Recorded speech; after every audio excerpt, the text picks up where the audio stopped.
Many thanks for staying tuned to West Africa Democracy Radio, broadcasting on 94.9 FM, Dakar, Senegal, and online on WADR.org.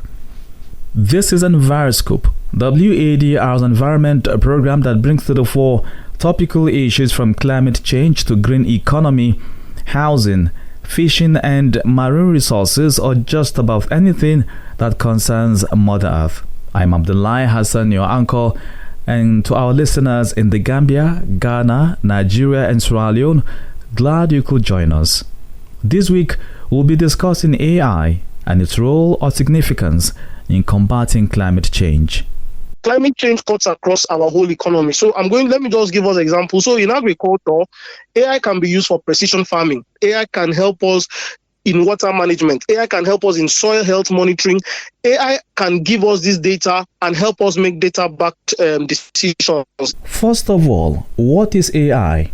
Artificial intelligence, or AI, is a catch-all term for a group of technologies that can process information and, at least superficially, mimic human thinking. Sketches or forms of AI have been around since the 1950s, according to science. But the technology has evolved at a breakneck pace in recent years, in part because of advances in computing power and the explosion of data, which is crucial for training AI models. Artificial intelligence, or AI, could be used extensively to combat climate change. Well, while its uses, importance, and deployment is being discussed, scientists and researchers have defended its place and importance in combating climate change. Artificial intelligence, or AI, could be used extensively to combat climate change, says Michael Boateng, a Ghanaian climate expert, who further shared a few examples of areas to significantly benefit from the engineering breakthrough. Existing AI systems include tools that predict the weather and identify pollution. AI can also be used to improve agriculture and reduce its environmental impact. Augustine Kwole has more. According to Boateng with the Blue Alliance Ghana, AI can strongly assist in resolving conflicts between farming communities and herders. This is because all cows will have to be registered and tagged with chipped earrings, which communicate with a phone handled by the herder. AI could be used to determine the location of the cattle and owners of the cattle and sound an alarm when they breach digital fences of grazing areas into no-go zones. AI can also be deployed as part of an early warning system with a particular emphasis on floods. This technology could be used to determine and simulate the areas that are susceptible to flooding using the contours of each location. It can determine how many millimeters of rainfall are required to cause flooding in a given place ahead of time, thereby saving lives and property. Just like floods, Michael Boateng said AI can be used to avert fire incidents since it can determine and simulate the areas in the country that are susceptible to bushfires using the weather information of each location. This data can then actuate a system of water atomization to create humidity and endorse the potential of a fire outbreak. AI can greatly reduce and manage water pollution. According to the Ghanaian climate expert, agencies can monitor water quality, supposing water bodies are affixed with sensors. This essentiality will allow quick messages and advisories via mobile phones to communities on which waivers or streams they should avoid or use. Similarly, this data could be used to develop water infrastructure for several communities in countries of the sub-region and the continent at large. And finally, air pollution.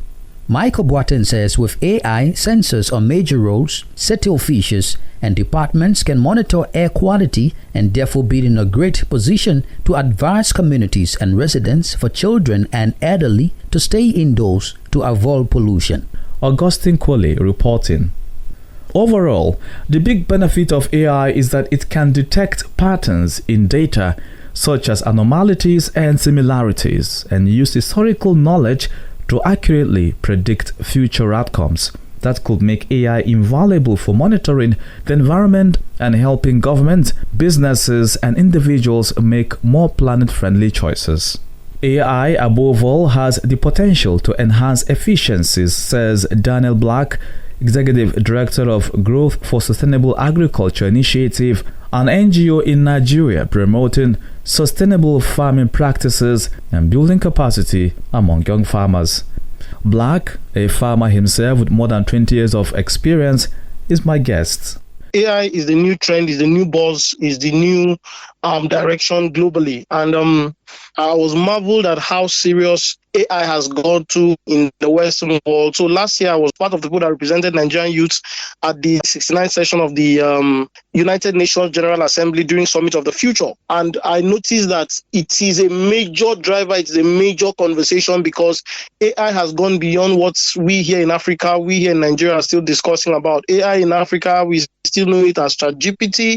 We are still taking it as an optionality. We've not taken it very seriously. But we've come to find out that AI has gone deep into the fabrics of the sustainability of the world.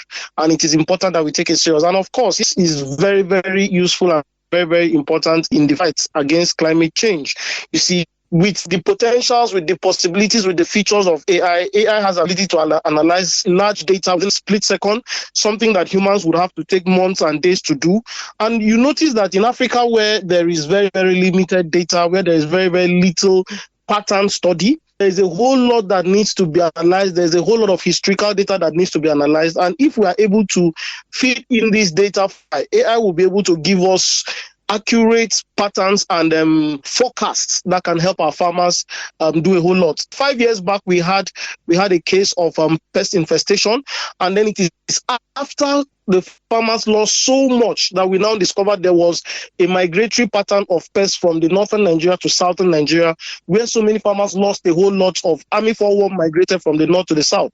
This is something that could have been easily forecasted if we had AI coming to play, if we were able to feed in that data. So there's a whole lot that AI can do in climate change, prediction of weather patterns, improve agricultural practices, and a whole lot of that. So yes, I am someone that advocates that we need to begin to employ AI in the fight against climate change. You've given a few examples. One of them is the migration of pests from northern Nigeria to the south, which resulted in massive loss of crops to farmers in the southern region.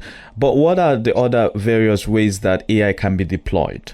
Climate change cuts across our whole economy. So let me just give us an example. So in agriculture, AI can be used for precision farming. Precision farming in the sense that AI can help us give water management to the plants at the exact need, helping us conserve water, helping us not give excess water, helping us control weed in the farm. It is as important as that. AI can help us in water management. AI can help us in soil health monitoring. AI can help us in crop and tell if we have farmed on this land for this long time, what are the nutrients remnants in this soil, and what would it be useful for? If we cannot plant root crops now, can we actually plant legumes? Will they work well? AI can give us this data and help us make data-backed decisions. In livestock management, of course, it's already there using the poultry, where we have AI-powered machines where it is able to dictate when the birds are dropping their eggs. It is able to dictate when there's need for water, is able to dictate when there's need for food. So it is not dependent on human error, where someone was sleeping and say, oh, I forgot to give the birds food today, or I forgot to give them immunization today. So if we have AI-powered machines, they have the exact precision to ensure that you manage your crops and you manage your animals well. Beyond agriculture, even in energy management, we have grid optimization, renewable energy now. We are in Africa, in Nigeria here, we are still telling people, please, when you leave your house, off your lights, put off equipment that you're not using. If we had motion sensors, if we had AI-powered grids that could dictate when the light is not in use, when the energy is not in use, it could switch it off and optimize energy usage. We have smart metering here in, I don't know about in Dakar, but in Nigeria, we are still grappling with post and prepaid meter options. And if AI is incorporated into these things, we will not have issues where people are complaining that, my meter are not being charged and all of that. It will do the right algorithm. Environmental monitoring, AI can also come into that. We need to monitor an environment to be able to have appropriate climate predictions, right? We need to know what is happening in our environment, where there is soil degradation, where there is afforestation, where there's deforestation, what part are there emissions that we need to control and all of that. Climate modeling, urban planning, these are all ways that AI can actually help us. So AI, I think, is very, very critical. We are in the 21st century, and it is important that Africa, Nigeria, Dakar, Senegal, and the world at large begins to think in this direction. Talking about Africa, I would like to refer to your opening statement where you said in Africa, in Nigeria, and I'm sure countries of West Africa, that people and stakeholders still see the use or deployment of AI as optional when it is actually the big thing. And so at what cost will these AI solutions come to governments and stakeholders? When you say cost, right now it will cost Africa, and I'm using the word Africa because, of course, this station is in Senegal. I'm here talking in Nigeria, so I'm sure that our conversation should be able to concern the whole of Africa, if not maybe just a region. Because of the peculiarities of the developmental level stage of Africa, I will agree that it will cost us a whole lot, but this cost is not just unique to us. Every country, every region that is employing AI had at one point in their developmental stage made these costs. It's just that we are going to have to make it at once, if at all, if we must employ AI, because we have the issue of infrastructural gap, right? We are talking about 5G network and 6G network at this juncture. We are talking about having infrastructure that will be able to incorporate AI into our daily lives. If we must incorporate AI, that means in our schools, our school curriculums must change. Something as basic as our school curriculum, the children that are coming up from their start must understand what is AI and must begin to interface with AI. Our public infrastructure must change in the health sector, in the agricultural sector. So we have a very big infrastructural gap. And of course, there's going to be financial implications too. And then capacity building. Do we have the manpower? Do we have the resources to man this? In Nigeria here, it may shock you to know that we still have some offices that are still using typewriters and are strongly fighting anything laptops or desktops. And Africa will need to have building for its manpower to be able to use AI. And then this is not me saying that we are totally helpless. Of course, the young generation, they have already taken the leap in their private sectors, in their different lives. There are so many AI-enabled tech solutions. So all it takes is for the government to plug into that system and see how they can leverage and also support what is already going on. Yes, just before this, I think will be part of your recommendations, Mr. Black, as you sign out. But you talked about the cost, which technically translates into challenges in getting AI on board, to not look at climate solution, but look at environment sustainability and preservation or conservation of ecosystems as a whole. But remember, some of the people, like you said, Nigeria is not needing more farmers, but better farmers. But some of the farmers today in rural communities across Africa, not just Nigeria or West Africa, some of them are not really educated enough to even read on smartphones or use apps on smartphones. So how can these people benefit? How can their knowledge be improved or enhanced, supposing to handle some of these AI solutions? You see, your question is one thing that pivoted us to do a project we called Green Careers Advocacy Project. So this Green Careers Advocacy Project was targeted at young people at university, people that are in final year, or in Nigeria, there's something we call NYC, when you're done to the mandatory 1 year service. So we targeted this group of people and we tried to do a sensitization and an awareness to them about innovative careers in agriculture, because we need these young people to stop having this mentality that agriculture is about being dirty, is about being poor, is about suffering. So in response to you, one of the ways we can get the current farmers is to have more young people going in there. So if we have young people going there as agro-input dealers, if we have more young people going in there as probably investors or even off-takers, middlemen, commodity traders, right? If we have more educated young people going into the other value chains, I am very sure, number one, it will rub off on the primary farmers. And two, beyond having more young people going in into agriculture and adopting innovative ways of farming. The fact that it is AI does not necessarily mean it has to be on a smartphone. AI can be small, easy devices. I don't know the story how it was in Senegal when the GSM came into GSM mobile telephones came into Senegal, right? But in Nigeria, when it came, it looked like one very complex thing. But today we have grandmas that have phones that can pick calls from their kids in the city. So I believe that once we begin to have this general adaptation of AI and AI tools, we will have simplified models. We have old people that can now use ATM cards right? So I don't think that the education or the orientation of the rural farmers in Africa will be a gap. The moment it becomes a priority for government, I am very certain, and from experience in the technological space, in the fintech space, in the telecommunication space, from the experience that we've seen, everybody will adapt. Daniel Black, Executive Director of Growth for Sustainable Agriculture Initiative, an NGO in Nigeria promoting sustainable farming practices and building capacity among young farmers.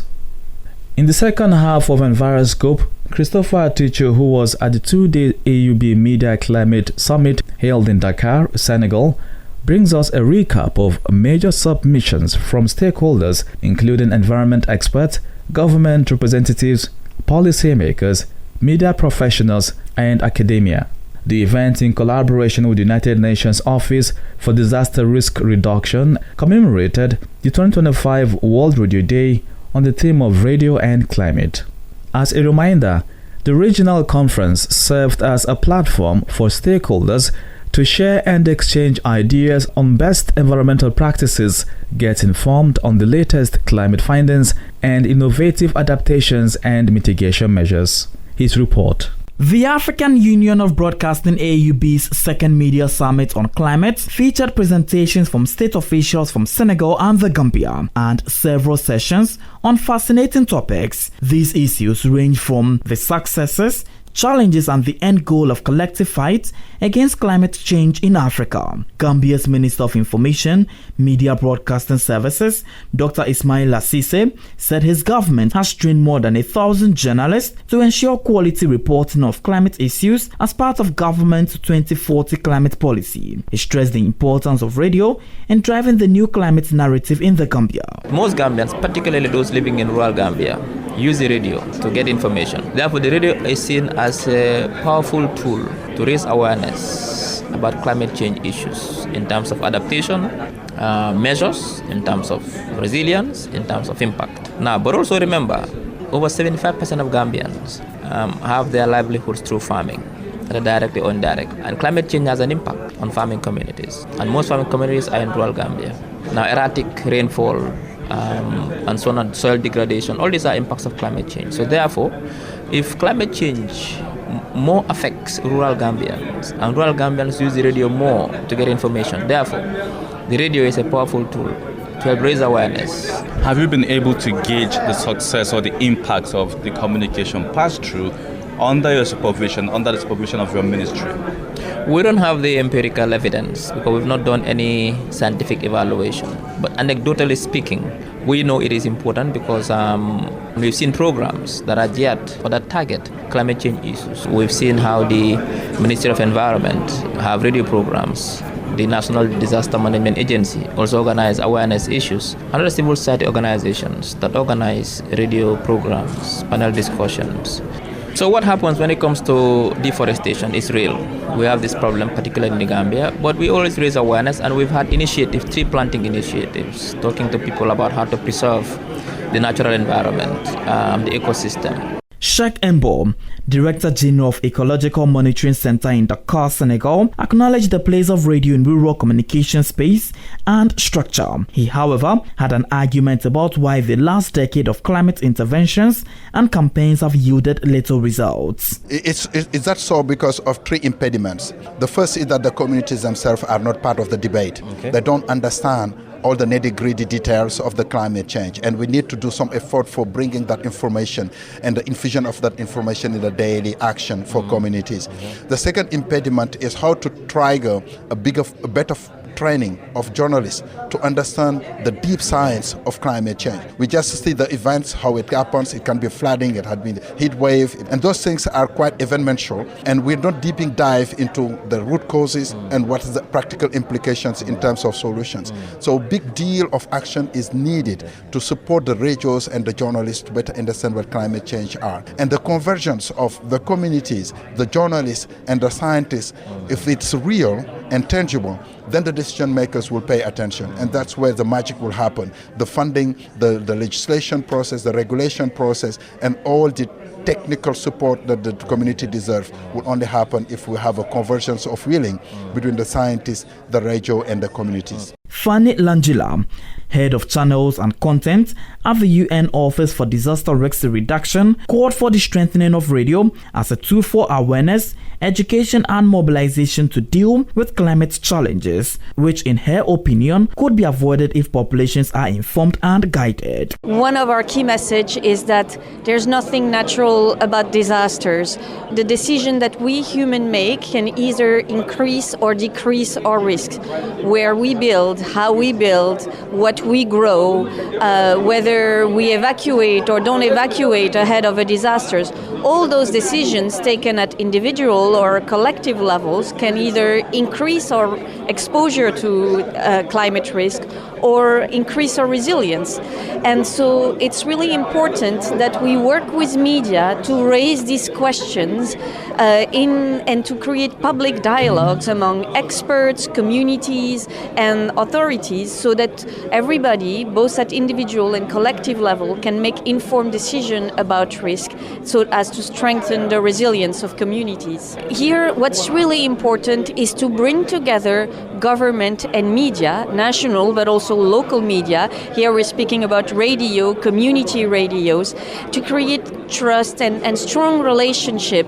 And I think at UNDR we really want to play this role as a convener between government and media, because what we know is that one-way messaging from authorities to the public doesn't always lead to the behavior change and to that we want to see. For his part, senior media specialist at Green Climate Fund, Andy McElroy, said GCF will leverage conferences of this nature to raise ambition and empower African societies most affected by the climate emergency.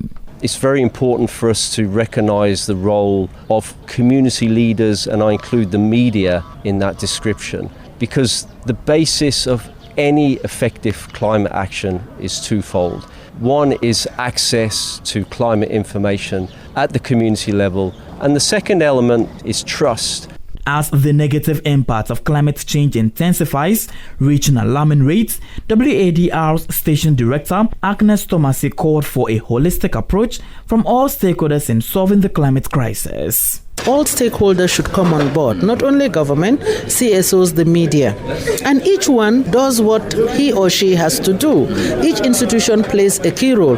If government ensures that development goes beyond the capital cities and people are comfortable where they are, they do not cry anymore of hunger and thirst. CSOs support them and complement the efforts of government.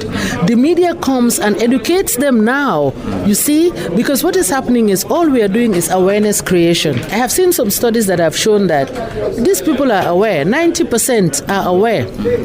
But when it comes to practice, it is 30-40%. Why? What is the gap between awareness and practice? The gap between awareness and practice is you cannot tell somebody don't do this when you have not provided a solution. While the summit acknowledged the significant role of radio in achieving climate sustainability, the Chief Executive Officer of Group Siabunga, Gidigbe Sinakpong Gerald, called on authorities to be responsible for resources entrusted in their care to combat climate change. Climate change can be linked to everything, but to my level, I think that we need to increase investigative journalism, bringing more those who are in charge to account through investigative journalism, through deep research work, so that the resources they have been entitled to are well managed, and for the purpose these resources has been allocated. The 2-day summit was under the theme Reaching the Last Mile Radio for Climate Change and brought together journalists from more than 30 African countries to equip them with the necessary climate knowledge amid the rising sea and temperature levels, drought, unpredictable rain patterns, and heat waves, all of which affect the vulnerable populations on the continent. Christopher Ticho reporting there. That's how we end this week's edition of Enviroscope, WADR's environment program looking at the role of AI in combating climate change. Follow our discussions on X, Instagram at WADR English, on Facebook, WADR English Service, and online at wadr.org. Kindly drop a message on our WhatsApp platform using +221 7818 45421. Again, +221 7818 45421. Many thanks to our listeners in the Gambia, Ghana, Nigeria, and Sierra Leone. I'm Abdullahi Hassan. Until next week, stay blessed.